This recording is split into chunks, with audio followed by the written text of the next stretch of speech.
Okay, Broncos country, looks like we are live, but you guys know the drill by now. We've got to let the stream breathe for just a second here and make sure that everything is nice and stable all across the YouTube platform. Welcome into this Denver Broncos Syndicate live stream. I'm your host, Gage Madrid. Today was quite a big day in the Denver Broncos news cycle as the NFL Combine is underway from Indianapolis, Indiana.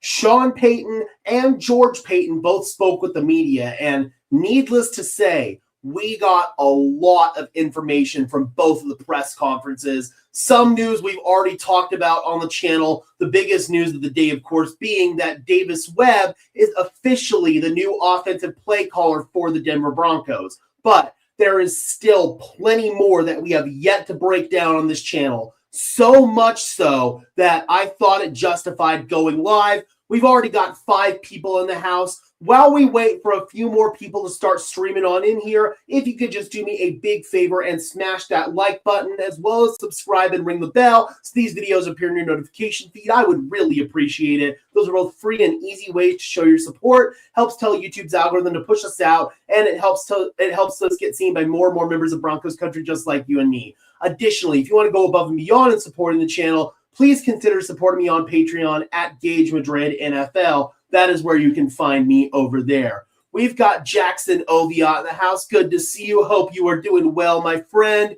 All right, so let's go ahead and not waste any more time here.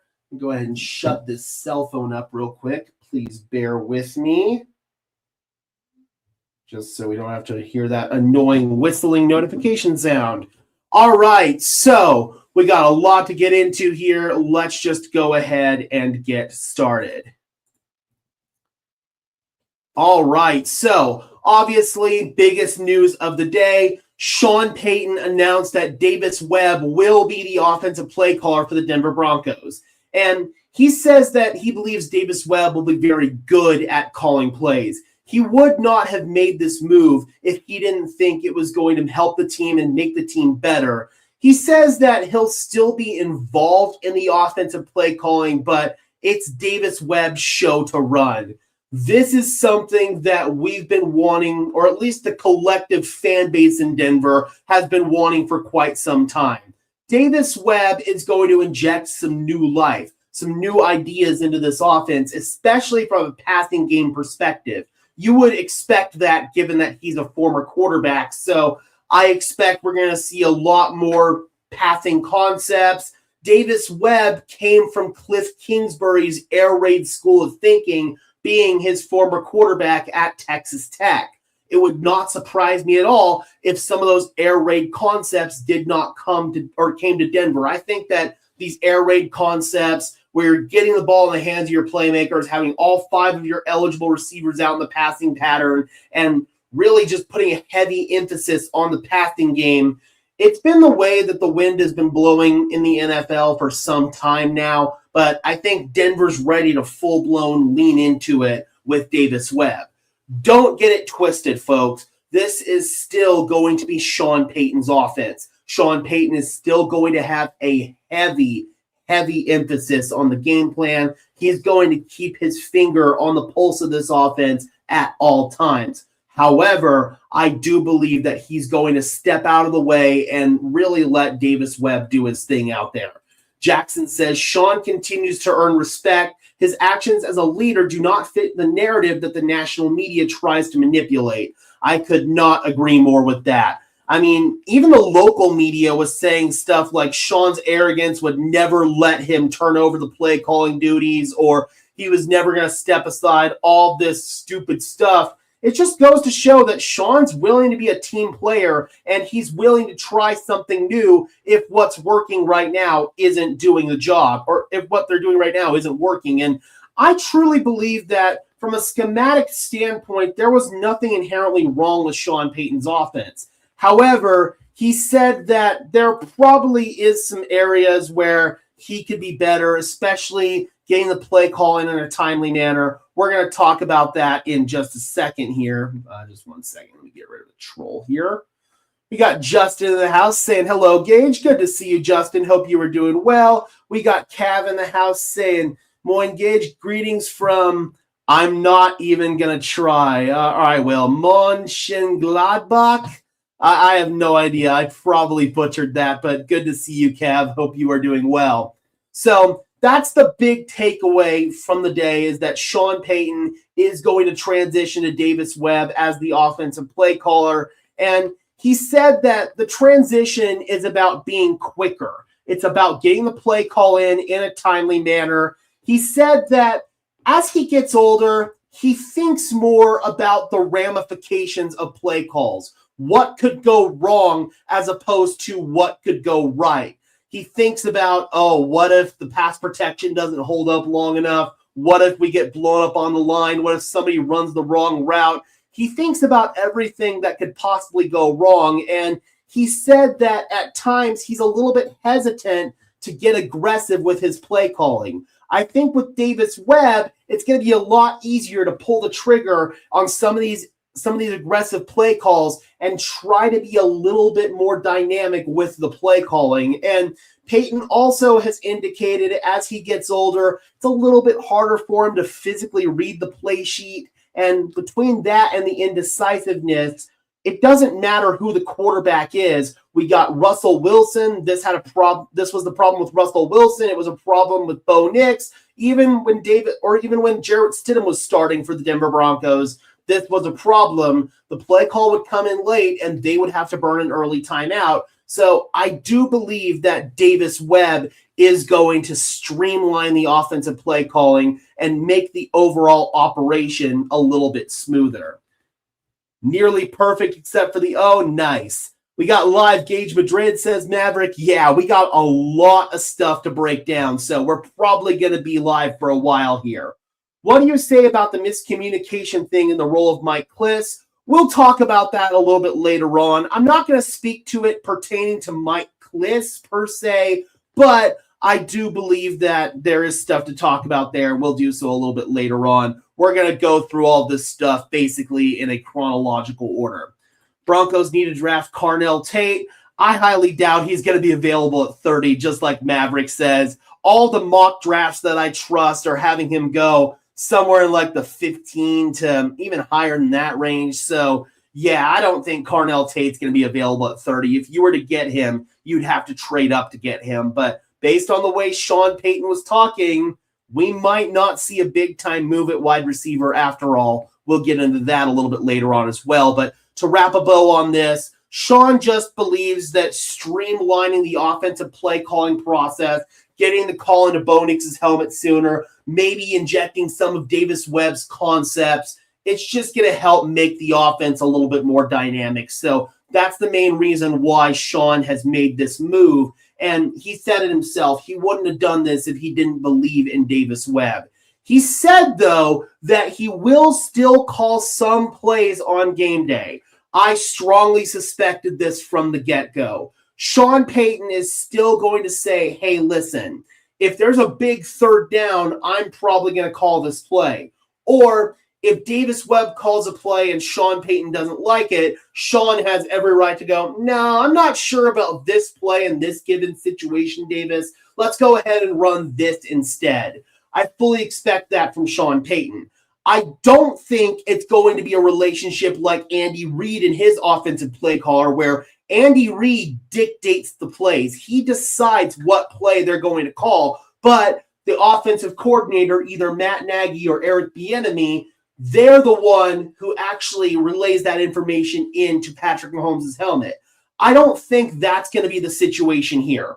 I truly believe that Davis Webb is going to have the freedom to call his own plays when he wants to call them, but Sean Payton's going to be kind of the backup just to make sure that everything is going the way that he wants it to go. And if there's a big third down where Sean wants a specific play called, you can bet your ass that that specific play is going to get called. Maverick says, I like it when you're live. I enjoy going live. I really should do it more often. So, yeah, I'm thinking we're going to have a lot more live streams moving forward here because it's a great way to interact with the audience. It's a great way to get some pretty low effort content, honestly, out on the channel. So, yeah, I think that we should definitely start going live more often. Hopefully, connection holds up well enough for the entirety of this stream. So now let's go ahead and get into some of the other news here. And we're going to get into the Bo Nix injury news with Mike Kliss because Cav did ask about this. There was a miscommunication with Bo Nix's injury, and Mike Kliss reported it, and it kind of got overblown and taken out of context. I don't think Kliss himself inherently did anything wrong, but I do believe that the media blew it up because that's what the national and the local media does, quite frankly. They blow stuff out of proportion. Payton said he's not going to answer specifics about Bo Nix's injury, how his recovery is going, beyond saying that it's going well. That's just for competitive reasons. But he said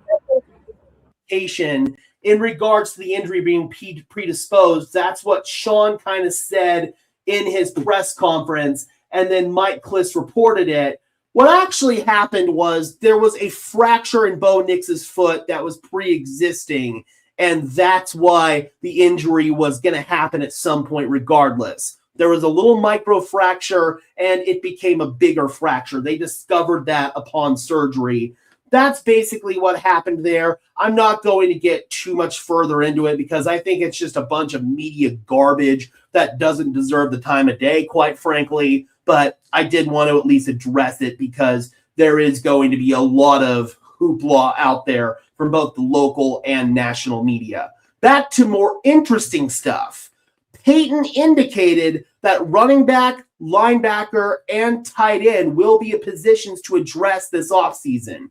He specifically said linebacker a couple of times because two of them are going to be free agents on our roster. That's referring, of course, to Justin Sternod and Alex Singleton. A report came out not too long ago that the Broncos were going to look to extend Alex Singleton. There wasn't confirmation for that from either Sean Payton or George Payton, but George Payton did indicate that they would like to have Singleton back as well as Justin Sternod, but they're still going to look at the draft regardless and look at the free agency market to see if anybody becomes available. I made a video about this earlier today. The quality of free agency has really diminished over the last couple of years. You see less and less good free agents hit the market. You see a lot of teams make an effort to retain their good players. I saw a comment on that video that was pretty interesting because there are less and less franchise quarterbacks out there. Maybe it makes to where some of these teams have a greater ability to pay these players. It makes sense, to be perfectly honest, and I just think a lot of the smart teams out there are prioritizing keeping their good players in the building. It's all about drafting and developing, and that's what the Denver Broncos need to do. They need to draft and develop. I believe that a lot of these positions of need, linebacker, tight end, running back, your best bet to solve these positions, the problems of these positions long-term, is the draft. You've got to draft guys and you've got to develop them. They've made some good efforts at these positions. I mean, they drafted and developed Justin Sternod, and hopefully they keep him in the building. RJ Harvey, they drafted him. Hopefully he developed. You've got to draft a tight end. You have to draft a tight end at some point, hopefully at some point high. I know everybody's pipe dream is Kenyon Sadiq out of Oregon, Bo Nix's former teammate. Unfortunately, I don't think that Sadiq is going to be available. I think that he's going to be drafted well before the Denver Broncos pick. So that's unfortunately going to throw a wrench into things. But there are still some really good tight ends a little bit later on in this draft class. It's not as deep of a tight end class as last year, but that's one position I really want to look towards the draft. Linebacker, if they bring back Alex Singleton and Justin Sternod, then you probably aren't going to look towards free agency. If you let one of those guys walk, then maybe you do end up bringing back Justin Sternod. That's the guy you would most likely bring back. And then you would probably bring in a free agent and still dip into the draft for added depth at that position. Let Singleton go. That's the popular opinion here in Denver. I know that's the opinion that I have, but it seems that the team wants to go in a different direction. They like Singleton. They like what he brings to the team from a leadership perspective. They like what he brings on the field, even though I just don't see it, to be perfectly honest. I strongly suspect that he's going to be back. I hope we get another 6.0 running back like JK and TD number 30. Speaking of JK, George Payton indicated, not in his press conference, but in an interview afterwards with KOA Radio, they would love to get Dobbins back. I think J.K. Dobbins coming back to Denver is a really, really strong option that we should pay attention to. One of the top running backs in free agency came off the market because it was announced Breece Hall is going to be franchise tagged. I believe that the Broncos are going to prioritize bringing back J.K. Dobbins and maybe drafting a running back as opposed to depending on free agency because of my earlier point, the quality of free agency has just greatly diminished. I'm from Brazil. Right on. I hope the Broncos can play in Brazil one day. That'd be kind of fun. I might go down there for that. Eli Stowers, even though he's not a true inline tight end, I'd be okay with that because he could be your Evan Ingram replacement. He could be more of your receiving tight end. But I haven't scouted a whole lot of the tight ends yet. I'm in free agency mode right now. Once free agency passes, we'll have a lot more draft conversations here on this channel. KB says it's sad, but they need to cut Drew Sanders. I mean, I think they'll keep Drew Sanders here at least through the offseason, through training camp in the preseason. Let him see if he can prove himself. If he can, great. If he can't, well, you probably just cut your losses at that point. JK, RJ, rookie split, save JK for the playoffs. I'd even say bring in a veteran, bring back JK, have RJ Harvey, and then maybe bring in a rookie or bring Jaleel back. I wouldn't hate that, quite frankly, because you need somebody that can spell J.K. Dobbins and keep him fresh. Especially if you were to bring in another injury-prone running back to keep each other fresh, that would make sense. I'd be so down for Tyler Algier. I really would. I love Tyler Algier's game. Or David Montgomery, if he gets cut, maybe a trade for him. Maverick says he's deep in scouting mode right now. I will be here within the next few weeks once free agency passes. I'm doing a little bit of light scouting, but most of my attention right now is free agency. He'll be on the cheaper side. I don't know if he's going to be on the cheaper side. I think that some team out there is going to recognize his potential long-term. He's been pigeonholed in that second string role in Atlanta. So I don't know. I think there's going to be some team out there that recognizes.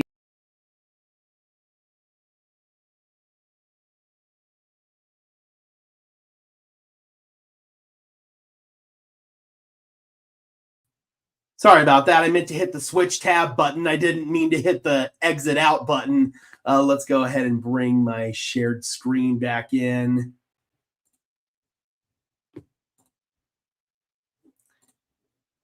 Puka, listen, that's a very worthy conversation to have, but not on my sports channel. Thank you very much. I'm not a fan of paying Breece or K9 $13+ million. I'm right there with you. I'm not a fan of giving running backs that much money unless they are a special transcendent talent, and I just don't see that with K9. And with Breece, yeah, but he's still injury prone. He's had injuries in his career, so I don't know. I don't think I'd be for giving him that much money. Algier sounds Austrian or Bavarian. I don't think he is, but I'm not sure exactly on that. Let's go ahead and get back into the press conference here. Payton's next point was that he wants the team to extend George Payton. He said that that's a long time coming, but that's not his department, so he's going to stay out of those particular matters. Hopefully it happens. George Payton addressed that as well. We'll talk about that when we get to him. He was then asked about the joker position, a running back or tight end with elite receiving traits. Payton said the team's always looking for one, but they are hard to find. And you can't substitute them for a quasi-joker such as an Evan Ingram or an RJ Harvey. It's not going to work, man. You need a true difference maker. You need a true elite player that can play inline tight end or a true running back who can be both a dynamic ball carrier and a dynamic receiver. And right now, the Broncos don't have that type of player on their roster. You're always looking, but just like Payton said, they're hard to find. Kenyon Sadiq, I would definitely put into that Joker category. That's why he's probably going to get drafted a lot sooner than pick number 30. Would you swing at Austin Eckler? I don't know, man. I feel like Eckler's beyond his prime years, and he's coming off of a torn Achilles, so not unless it's for the vet minimum, and even then, I just don't think he fits. Kind of redundant with R.J. Harvey, in my opinion. Payton has said that the Broncos have seen growth from the wide receivers they drafted, of course indicating Marvin Mims, Pat Bryant, and Troy Franklin. I know that this scares the living hell out of a lot of members of Broncos country. They're concerned that this means that it's not gonna lead to a big move at the wide receiver position for the Denver Broncos. I don't know, man. If the Broncos get complacent at wide receiver and don't make some big move, ooh, man, it's going to really concern me. It's going to really concern me if they don't make some big move, because I think we proved over this last season the wide receiver room in its current state just isn't good enough. The drops, the inconsistencies with route running, it just is not good enough, man. So you've got to make a move, and I'm hoping, quite frankly, that Sean Payton is just playing poker here and not trying to show his true hand and show his true intentions as to what he wants to do at the wide receiver position, because right now I am concerned. What do you think Marvin Mims hitting free agency in 2027? Will he get a deal during the season? Only if he earns it, and as of right now, I don't think he's earned it. Is Romeo Doubs an option? I certainly think he is. We'll probably make a video about Romeo Doubs at some point before free agency starts. I think he could be in the cards for the Denver Broncos for sure. So let's go ahead and get back here. This was another tweet about the ankle injury. Sean confirmed that the predisposed part was just a reference to a pre-existing fracture discovered via the surgeons. So, again, nothing really to see here, folks. I'm not going to spend much more time on that. One thing to note, Benjamin Albright tweeted this. Payton specifically mentioned offensive line twice in this press conference. I'd say the position on the offensive line to keep an eye on is left guard. Do they move on from Ben Powers? I have it written down right here. You can save $12.73 million if you move on from Ben Powers and designate him as a post-June 1st cut. I think Denver has at least a temporary solution at that position in Alex Palczewski, who is going to be he's going to be a restricted free agent, but you can bring him back really easily. I strongly suspect that the Denver Broncos will do that. Do you move on from Ben Powers and maybe think about drafting a long-term replacement in the third, maybe the fourth round? I could definitely see that happening. Memester says Evan Ingram signing sucked. Me personally, I think we should trade up for Carnell Tate. It's going to be hard, but it's worth it. We were just talking about Carnell Tate. I don't think that the Broncos are going to be able to get him at 30. So like you said, you're probably going to have to trade up for him. I don't know if Denver's going to be in the market to do that, but we will definitely keep an eye on it. Algiers seems to be a Bavarian name. Okay, interesting. Tyler Higbee, possible. Definitely possible, but he's another guy who's kind of on the tail end of his career, has dealt with a lot of injuries, so that's something you have to take into account with Tyler Higbee. He missed significant time this past year and the year before that, tore his ACL in that playoff game up in Detroit a couple of years ago. So that's definitely a concern with him, and it's very similar to the concerns with Evan Ingram, quite frankly. We got Roan in the house. Good to see you. Hope you are doing well, my friend. Coming back over here to the Payton press conference. So now we have moved in here to George Payton, and he talked about Alex Singleton and Justin Strnad. This is per Luca Evans. We'd love to have those guys back. If we let those guys go, what are we doing? He emphasized regardless of what's in the draft. Clearly, the Broncos have a much different opinion about Alex Singleton than I do.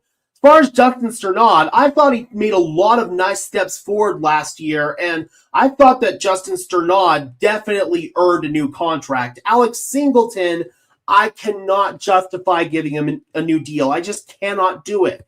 He can't cover. He's lost his sideline-to-sideline speed, which wasn't great to begin with. Then he tore his ACL and zapped any burst that he had there. He's decent in run defense, but that's about it. I really don't think that Alex Singleton would be the right move for this team. Clearly, George Paton feels differently, and I just don't think it makes any sense. Maybe trade up for Jeremiah Love. I don't know. You're probably going to have to get towards the top 10 to get him. I believe Kansas City picks at 9, and that has been a top destination for him since the beginning of the process. We need to draft an offensive tackle. Last time was 2017 with Bowles. I agree. Just as pure depth, you've got to draft an offensive tackle. You need some long-term developmental players because let's just face it, Garrett Bowles, no spring chicken. Mike McGlinchey, no spring chicken. Are you a fan of no more plays being sideways passes on 3rd and 10? I'm warning you right now, you're still going to see those with Davis Webb.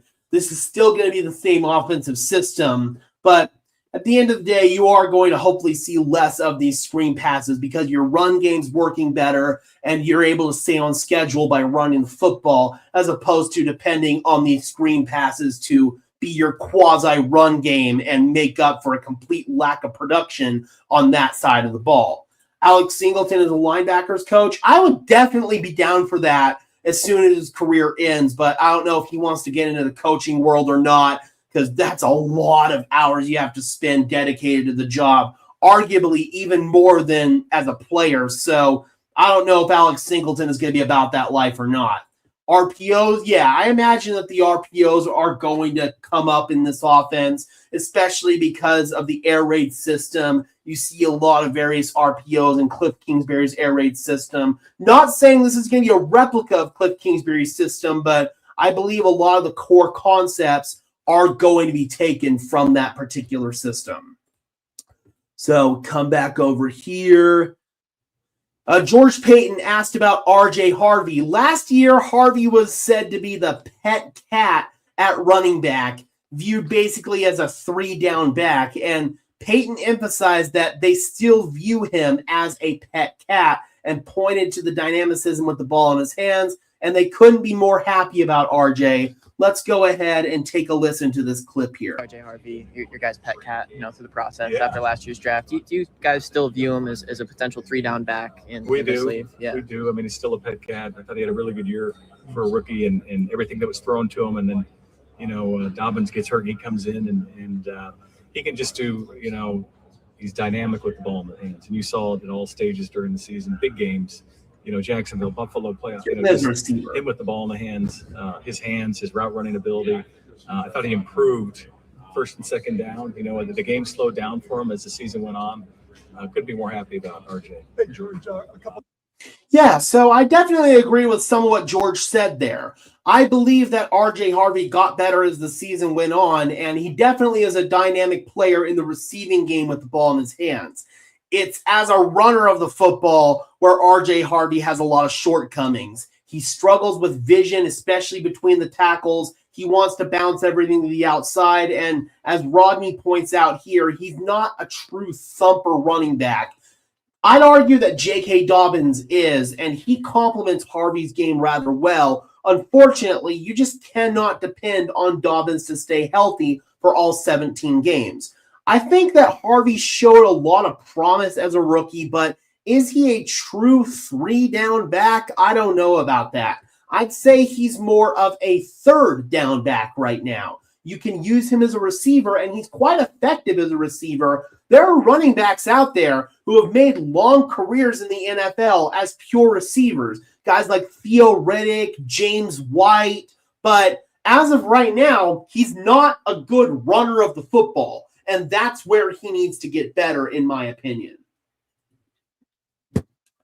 How would you feel to have Travis Etienne or Alvin Kamara on the team? Well, Alvin Kamara you'd have to trade for. He's under a pretty large contract with the Saints still, so I don't think that would happen. Travis Etienne, for me, is kind of redundant with RJ Harvey. He is a better runner of the football, but in order to use Travis Etienne to his highest potential, you probably wouldn't want to have an RJ Harvey type player on your roster because you want Harvey to take those snaps as the receiving back.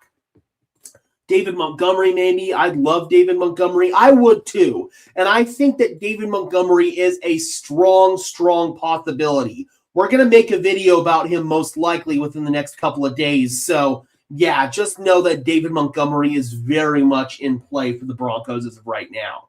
Don't forget about Danny Woodhead. That's another great example. My point, though, is there are running backs out there that have made great careers just as pure receivers, and I'd say RJ Harvey, especially being 25 years old, which is pretty up there for a running back, he might be more destined for that type of career as opposed to an Alvin Kamara type career where he's a true joker, difference maker on all three downs. But I've been wrong about plenty of players on this roster in my 4 years of doing this. I've been wrong about the development of players. Nick Benito probably be my biggest miss there. So maybe I'm wrong here. Maybe RJ Harvey does develop into that type of player. The team certainly sees the vision.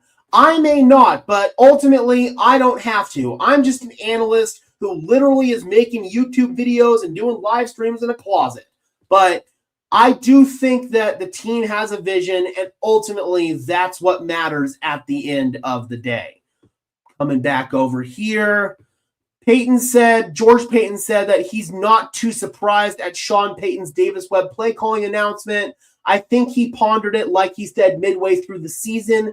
I missed that comment from Sean, but that's definitely interesting. They were thinking about making that move midway through the season. So clearly Sean recognized something had to change. Like I said earlier, I don't think there was anything inherently wrong with the X's and O's of Sean Payton's scheme, but getting the play call in a more timely manner. That way you don't have to burn early timeouts because those timeouts should be viewed like gold. You only want to use those timeouts in 2-minute situations, especially in the second half. If you burn an early timeout, you are putting yourself at a disadvantage. So I believe that they are going to streamline that process, and it is interesting that they were thinking about doing that midway through last season. Do you see us moving on from Jaleel? I don't, and that's not the popular opinion here in Denver, but what I think a lot of people fail to recognize is that Sean loves Jaleel.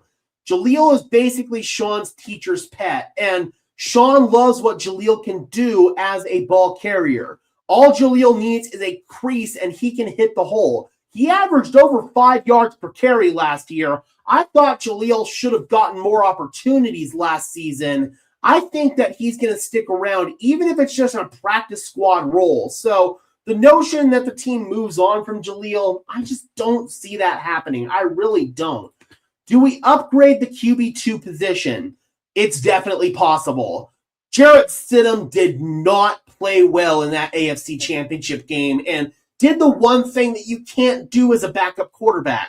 Put the ball in harm's way, committed a stupid turnover, and that's what led to you losing that game. So if you need Jarrett Stidham to come in for another situation like that, you just can't trust him. So I'd say yes, you do need to upgrade at that position. I've even entertained bringing Zach Wilson back. He's going to be a free agent this year. I liked Wilson's growth and development as a quarterback on this roster, even though he was just QB3. That's definitely something to think about. Or maybe you draft a long-term backup. I'd still like to have a veteran in the building if they go to the draft for a backup quarterback, have a veteran in his QB3. But Jarrett Stidham did not play well in that game and did nothing to give me confidence in him moving forward. So as far as I'm concerned, he should be gone. Maybe ownership told him to give up play calling. I doubt that. I think Sean just recognized it was time. Jaleel is good depth. I agree, and I think Sean Payton agrees as well. Please move on from Bidet. Yeah, I think Bidet's gone. I strongly doubt Bidet's going to be back. Chest pass, enough said, for sure.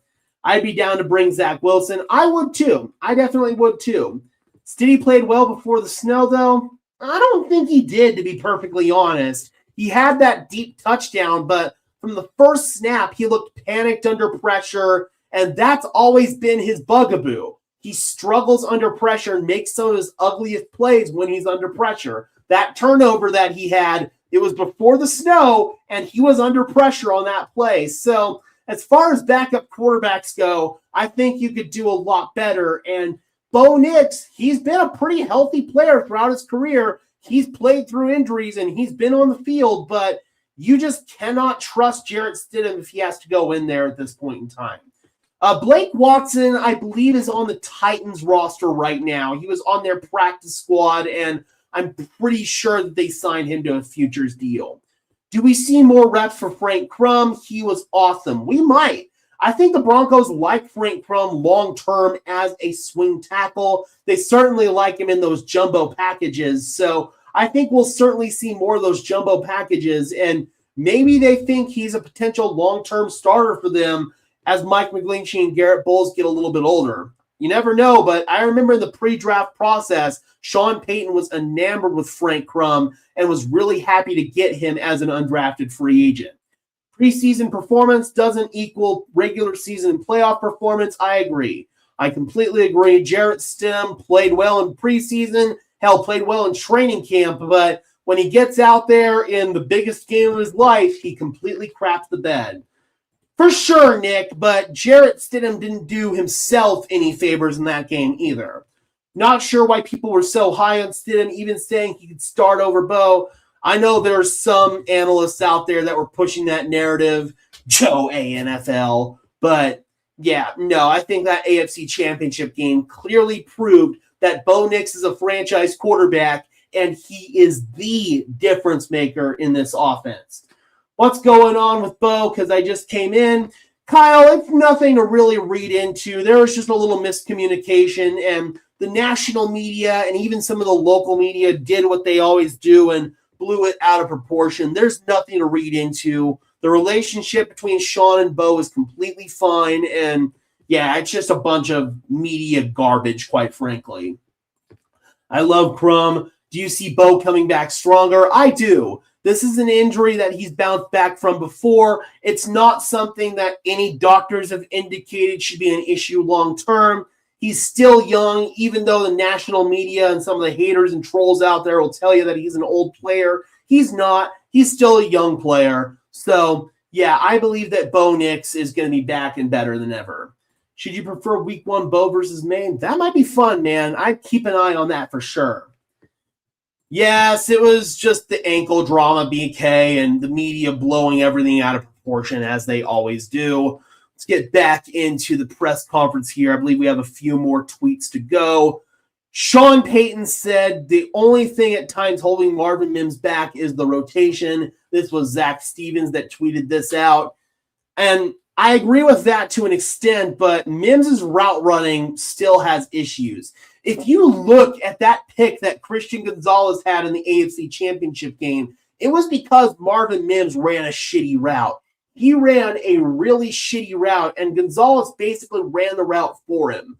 So until Mims gets better in those areas, I don't think he's earned more playing time for this team. Regardless of what Sean Payton wants to try to push there, until his route running gets better, I don't think that Marvin Mims deserves to be on the field as a receiver. He certainly has earned it as a punt returner and as a special teams guy, but as a receiver, I don't think so. I really don't.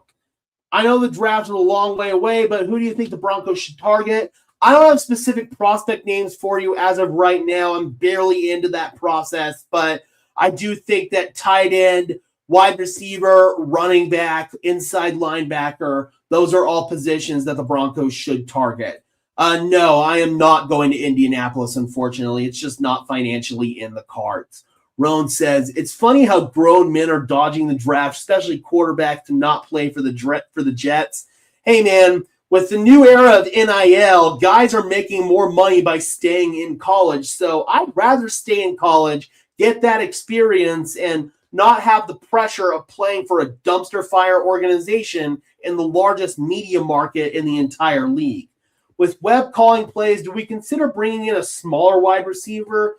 I don't know about a smaller wide receiver, but maybe another speedy receiver. Rashid Shaheed is definitely a guy I would keep an eye on. Imagine if we drafted Ibuka last year with this offense with Bo. Yeah, it would have been fun. I definitely think it would have been fun, but they've got a long-term vision for Jahdae Barron. George Payton actually talked about that. We'll talk about that in just a second. So I don't think the Barron pick was inherently bad, but I think we can all agree that Emeka Egbuka would have been fun in this offense last year, certainly. George Payton will compliment to Davis Webb, said he's highly confident. Payton says that he believes this is a good linebacker draft class. I like the depth of this class. Added, it can be difficult for guys to play right away. I do think there are a couple of linebackers out there who could play right away in this draft class. Jacob Rodriguez is probably the top one for me. So there are some guys. You can get some day one starters at that position in this year's draft. And I don't think that's something that occurs in every single draft at the off-ball inside linebacker position. Wan'Dale Robinson certainly is one to keep an eye on. BK says, man, we should have traded for Shaheed when we had the chance. A lot of us wanted him. I wanted him bad, man. He's got that dynamic speed. He's even faster than Marvin Mims and Troy Franklin. He's a better route runner. I would have loved to have had him here, man. And there's still a chance in free agency, but it's not as likely as it would have been in this past trade cycle when you could have got him pretty easily. Caden Ellis, yes, I think that's definitely possible. I have seen some rumors out there about the Broncos maybe trading away Jonah Ellis and capitalizing on all the depth they have at the edge rush position. I would not do that. You've got Dondre Tillman. He's set to be an exclusive rights free agent. If anything, I'd bring him back on a tender and maybe try to trade him.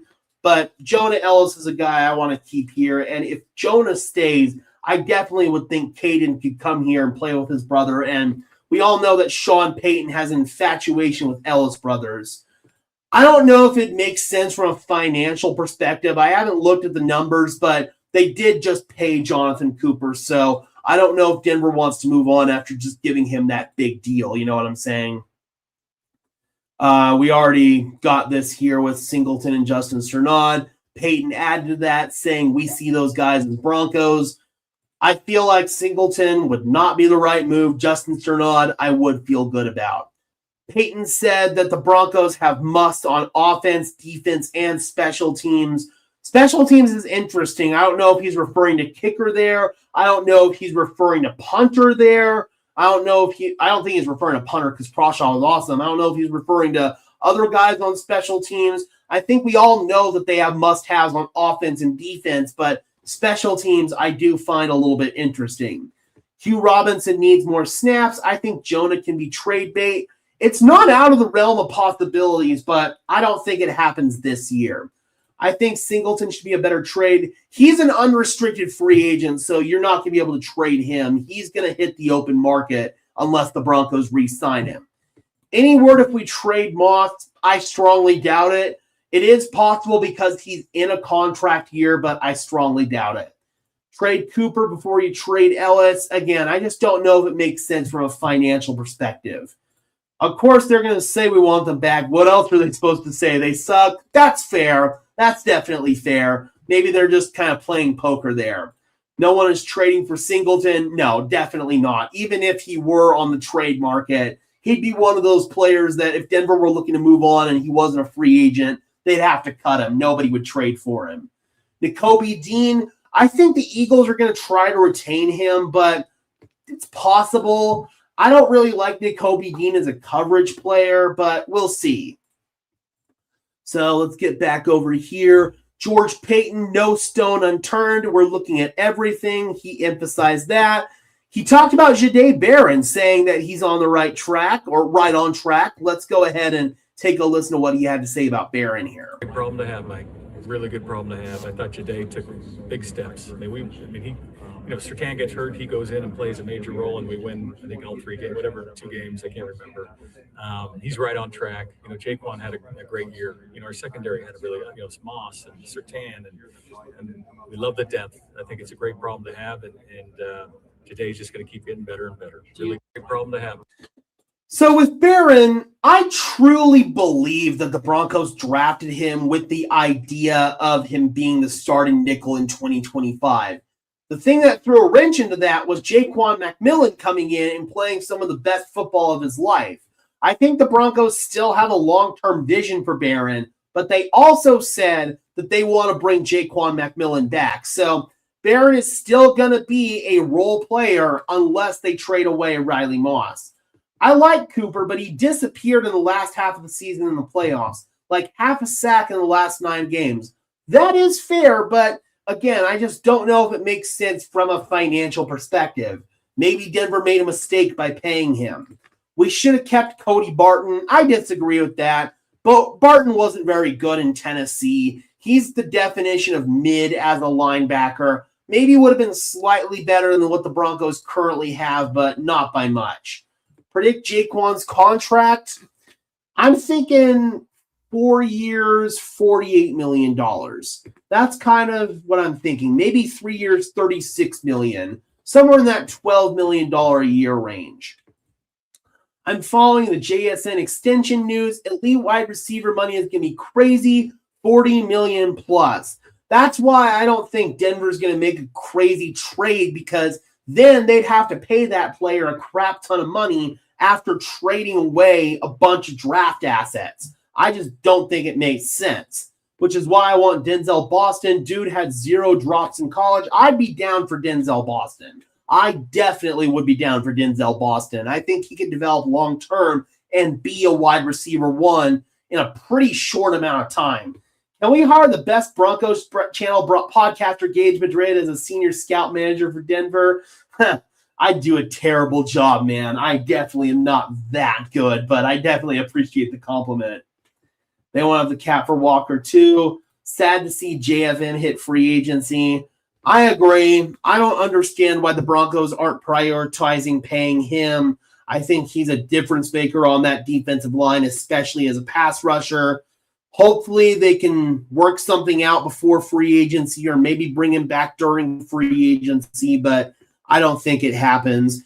JFM actually did indicate one potential destination for him, and that's the Tennessee Titans. His old teammate, both with the Rams and the Jets, Tanzel Smart, is now a defensive line coach there. Robert Saleh is there, his old head coach. I could definitely see the Tennessee Titans as a destination for John Franklin Myers. Keep an eye on that one, Broncos country. Do we trade up or trade down this draft?